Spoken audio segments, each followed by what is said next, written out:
Big welcome to everyone who's just entered either National 5 or higher.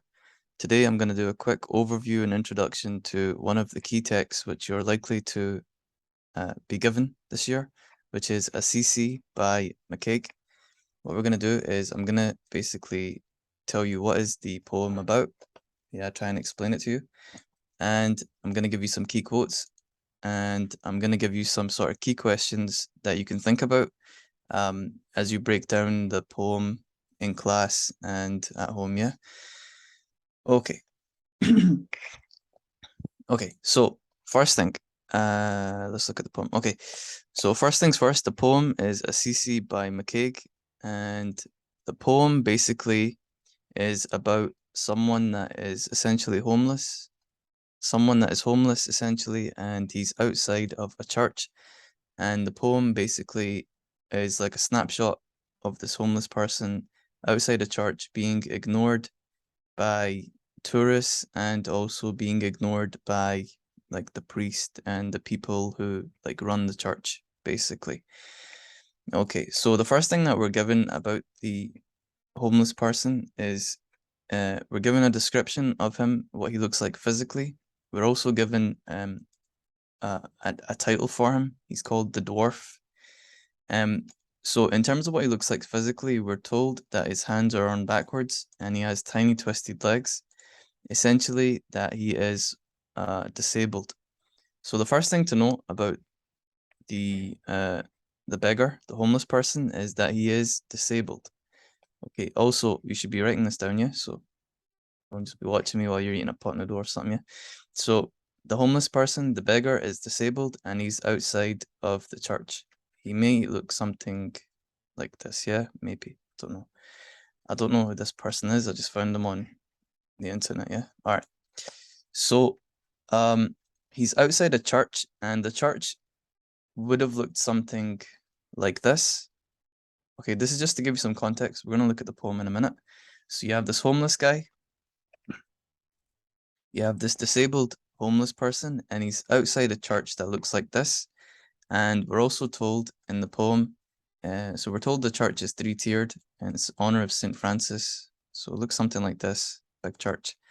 And also that the church has in it what's called frescoes, and it means something like this, yeah? Something like this, complicated, extremely expensive paintings, which would have taken years, a long time to complete, yeah? So that's just like the basic context of the poem. So you got this homeless person who's disabled. He's outside a very fancy, very big, very expensive church, and he's being ignored, essentially. Yeah, no one's looking at him. No one cares about him. Just like standard, in it. Like if you go to town or something, most people just walk past the homeless people, not really trying to talk to them and all that kind of stuff. Yeah. Okay, so now let's look at the poem itself. Now, in terms of key quotes, in terms of your key quotes, here are 1, 2, 3, 4, 5, 6 key quotes for you. Okay, so go ahead and write these down. So these are 6 key quotes, and what I've put next to them is the technique that you can use to analyze them. If you don't know what these techniques are because you've just started, that's fine. Eventually you'll learn them. So these are the techniques that you can use to analyze the quotes, and I've also underlined the key word in each quote that you could focus on in your analysis. So go ahead and write these down. You can pause the video and then we'll continue. Okay, good. So in terms of the quotes itself, I'll get to them in a second, yeah. Some basic analysis in a second. But what I want to do next is I want to give you the key theme. So I've given you the summary, homeless guy who's disabled outside a church that's very big, very expensive, paintings, etc. I've given you the key quotes. Now I'm going to give you the key theme. So the key theme, the key fundamental theme or idea, okay, in the poem is judging people or things based on how they look. So write this down as well. Key theme, and remember, theme just means idea. What is the poem talking about? What is it about? Yeah, basically, is judging people or judging things based on how they look. Okay, and in terms of what you should focus on for this, it's going to be either the beggar, yeah, the church, or the priest. All of these things are, they look one way, and based on that look, they're given like a judgment, yeah, either good, bad, good person, bad person, etc., etc. Okay, so write this down as well, yeah. So these are the things you focus on, and this is the key theme. All right, now.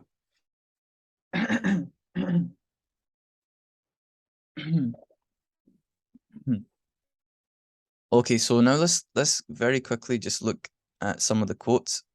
Okay, and so this is for your key. Okay, actually, before I do this, go back.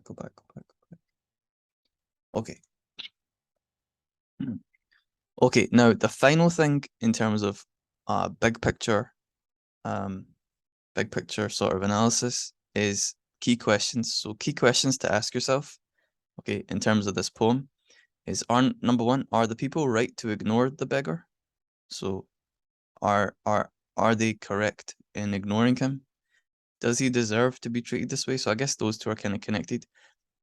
Does he deserve to be ignored or treated this way? So write these questions down as well. And then finally, who is more good, the beggar or the priest? And in terms of maybe the fundamental question, the one that's maybe at the heart of this poem is going to be this one. Okay. Who is more good, the beggar or the priest? Who is a better person? Is it the beggar or is it the priest? Okay, so go ahead and write that down, and then we will move on. Okay. Okay, so some basic analysis. I don't expect you to write this down, but just to give you an idea of what you could kind of do when you're analyzing this, is you could think about the word. So actually what I'll do is I'll do it this way, so in case you want to make notes. Yeah, okay, so you could take the word dwarf, okay, and then you could analyze it in terms of what does it say about him physically. Maybe it says that he's like a small person. And then you can also analyze it, which would be word choice. You could also analyze it in terms of what does it say about his character, if someone's a dwarf in their personality or their character. And this would take you down the path of maybe he's not such a good person.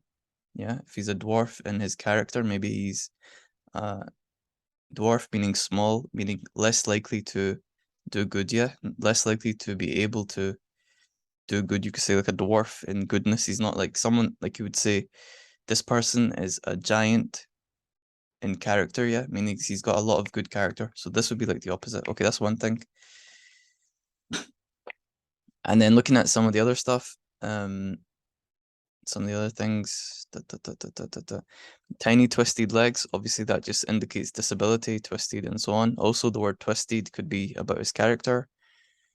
Okay, now I don't want to do too much on this, but okay, and then finally at the end it says grazie, which means thank you. And it describes that this is what he says, maybe when people walk past him or something, yeah, I don't know. When they give him money or something, maybe, yeah, but he says grazie, meaning he's like a grateful person, and maybe that indicates he's good. Okay.